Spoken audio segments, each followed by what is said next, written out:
despite popular belief, it does rain in SoCal.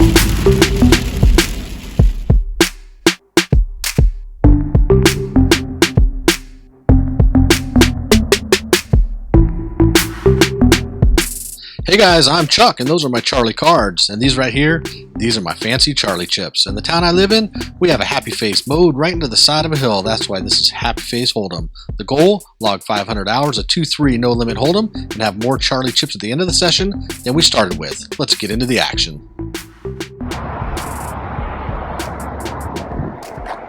Hey, what's up guys? Welcome to Happy Face Holdem. Tried to get out here before the sun went down. Crazy that it's 4:58 p.m. and the sun's almost gone. I don't know if there's too much background noise to record this here, but I'm gonna try it, something different.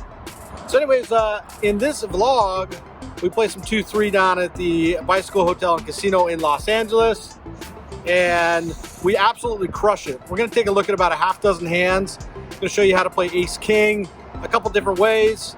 And stay tuned to the end because it was the big hand of the night. I didn't get it on film, but I'm going to tell you about it. It was pretty awesome. So, yeah, thanks for sticking around, guys. We're almost to 1,000 subscribers. So take a minute, subscribe to the video, subscribe to the channel here. It helps me out a ton. I really appreciate it. It helps me bring content to you guys. Smash the thumbs up, the like button. Really appreciate when you guys do that. Also helps the channel out a ton. So let's get right into it. Look at some hands here. What do you guys say?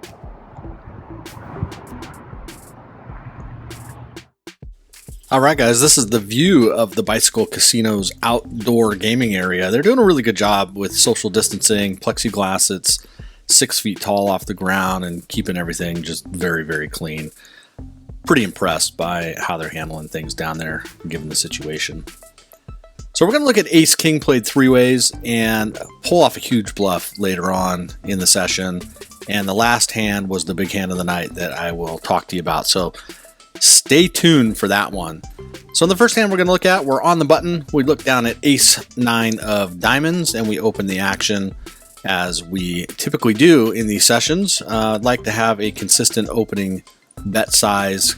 I think it disguises hand strength. I don't fork my range, showing guys when I have big cards versus little cards. Anyways, flop comes down, not bad. There's no diamonds, flush draw on the board, and we hit middle pair. So 6-9 king with 2 spades. Action checks through on the flop, and the turn brings in the ace of hearts, giving us 2 pair and bringing in a backdoor heart draw also.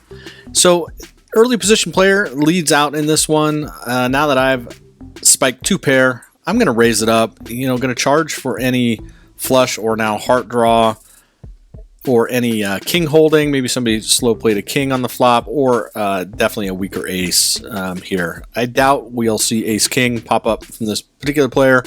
There was no 3-bet or big action pre-flop after my initial bet. So anyways, after a little bit of pondering, he's going to decide, since his hands are clean, he doesn't want to get muddied in this pot. Yeah, clean because of the gloves. And he's going to lay this one down. All right, good way to start a session. We're going to stack up some Charlie chips and get the show on the road. All right, first of our 3 Ace King hands we're going to take a look at. Each one of these 3 were played slightly different. So this first one, Ace King off, sitting on the button. The action was folded around to me, so I'm going to open this pot. $15 as usual here. So by the time the action closes, we're going to have 2 callers with 47 in the pot, going 3 ways to the flop, which comes down king, 4, queen, 2 clubs. All right, so in this one, I elect to lead out for about a half pot size bet. Top pair, but a wet board with 2 clubs. One of our other opponents could easily hold king, queen, I suppose.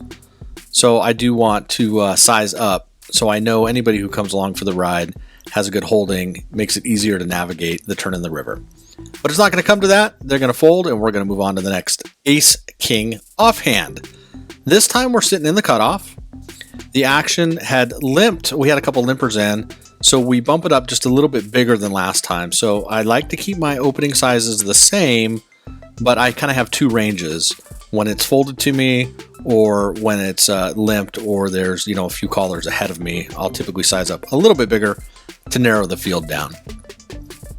So by the time the action closes in this one, we're going to be heads up with a player across the table at the other end. Flop comes down 7-3-6 with 2 diamonds, and he jams all in. It's not a huge bet, but I hadn't been playing all that long. We'd been just in command on this table. So when he goes all in, I'm just going to wait for a better spot and lay this down face up, just showing the table that all my raises were not done unjustly. All right, so that's the second way to play Ace King. Here's a third way to play it. We're in the small blind. Look down again at Ace King off suit. And in this one, there was one limper. A player opened at 12.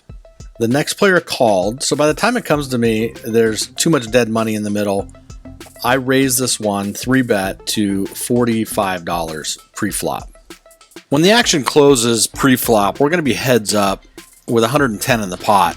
I didn't realize that I'm in early position. I'm playing out of position, but the player across the table there, you might have noticed he checked. I didn't notice that, so I hit top pair, and I think this is a good place to check just to kind of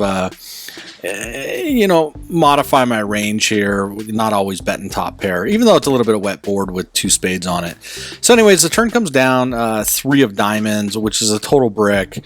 He does make the check move again, and I did notice it, so I just put out a large size bet, assuming he was going to fold, which he does. So we're going to stack up some more Charlie chips.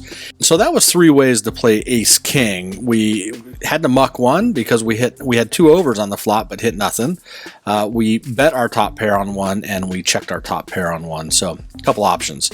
Now in this hand we take a look at, we pull down a nice bluff to win a good sized pot. So we're in the small blind and we look down at Ace Jack suited. So I go ahead and open the action. I'm going to be playing out of position. I likely should have raised more, but anyways, so 4-way to the flop that comes down 5-8-5. Very wet, very dynamic board. We got a paired board with 2 hearts. The turn comes down the 6 of diamonds, and after the action check through on the flop, the early position player over there with the gloves on makes a pot size bet of $60. So this tells me he's afraid of the flush draw is really what I put him on. And he could easily be holding the 5, but I go ahead and make the call here looking for any overcard or finish the diamond flush. So the Queen of Hearts comes out and I can see him kind of take a deep breath over there. He's very uncomfortable and this is my opportunity to strike. So I put out a bet of 125, which essentially puts him all in. He's going to go into the tank and think about it for a while. He points at the queen. He definitely does not like that card, being that it's either an over or it completes the flush, but I think I have myself in a good spot here. So after a little bit of deliberation, he decides to make the fold. So we're going to stack up some more Charlie chips. This put us up, a good 650 or 700 on the night. So we're loving this session. All right, next hand, just a fun one for the vlog. I wouldn't suggest playing it this way. I'm sitting in the cutoff. I look down at 10-4 suited. It was a limped pot to me, so I just decided to limp call here. I think we were 5 ways to the flop. I mean, absolutely ridiculous that I'm playing this hand. Basically looking to hit a flush and a flush only. But what the heck? We're up. We got extra Charlie chips to spend. So let's see what happens here. And bingo, 8-9 ace monochrome. That hit us pretty good, I'd say. Maybe even a backdoor straight flush draw here. So anyways, 5-way limp pot with 15 in. I throw a bet out of 10, and I am going to get a caller that is a non-believer.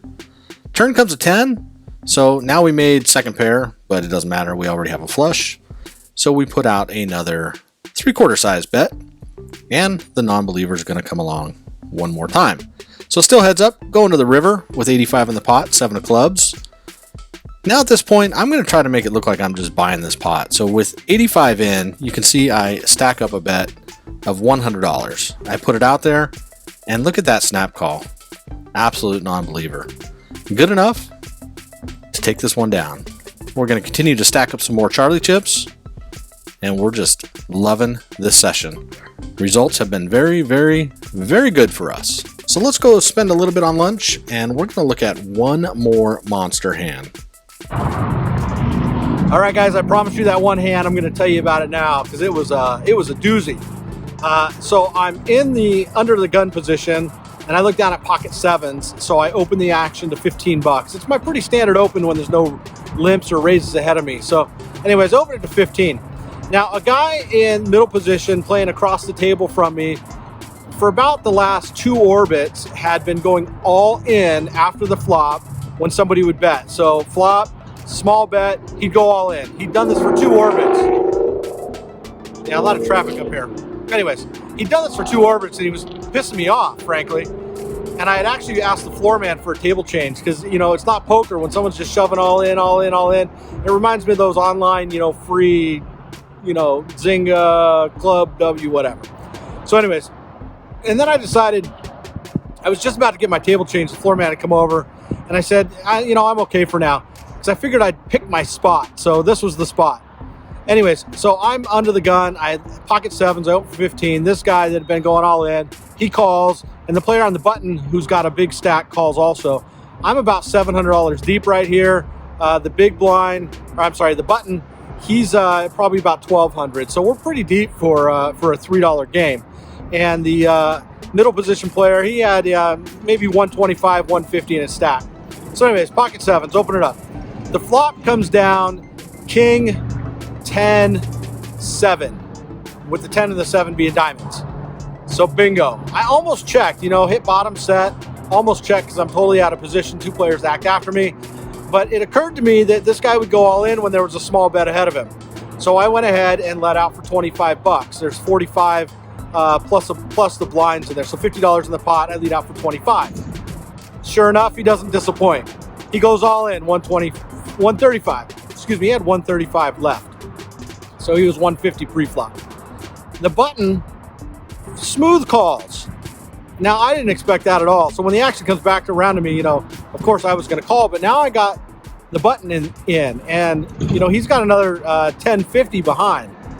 What do you do right here? I want to hear in the comments, what do you do? I'm sitting on another 700. We got middle position all in for his 135 remaining. And you got the button over there with 1,200 bucks, 1,100 bucks in a stack. What do you do? So I contemplating smooth calling, but you know, I knew if another diamond came with my bottom set, I'd be running for the hills, right? I probably wouldn't like it, thinking he was on a flush draw. He was kind of an OMC, so he could have easily had ace king or king queen right here also, but the flush draw terrified me, so I pushed. The button does ultimately fold, but I have 135 of his dollars in the middle now, so I'm not too disappointed. So anyways, on to the turn card. Brings a little sweat, right? Deuce of diamonds. I stand up. I tell the guy in middle position, if you're chasing diamonds, you're good. Then the river, the blessed river. Another 10. We boat up. We take down a huge pot. So, you know, that put us up on the day. So we bought in for this game, the standard 300. It was only 1 bullet tonight. And we cashed out for 1,100 even for another $800 win at the Bicycle Hotel and Casino. Hey, not going to complain about those results. $300 an hour or so on this one. This one actually worked out to $310. I'll show it right up here. I think it was $310 an hour. But as you saw in this session, we were alive. Anyways. So I appreciate you guys watching. If you made it this far, I greatly appreciate it. Please do hit the like button, subscribe, and don't forget to hit that little notification bell. That way you'll be notified when I drop new content. So again, guys, I appreciate you being here from the bottom of my heart. Thank you for all the likes, subscribes, and all the comments. Until next time.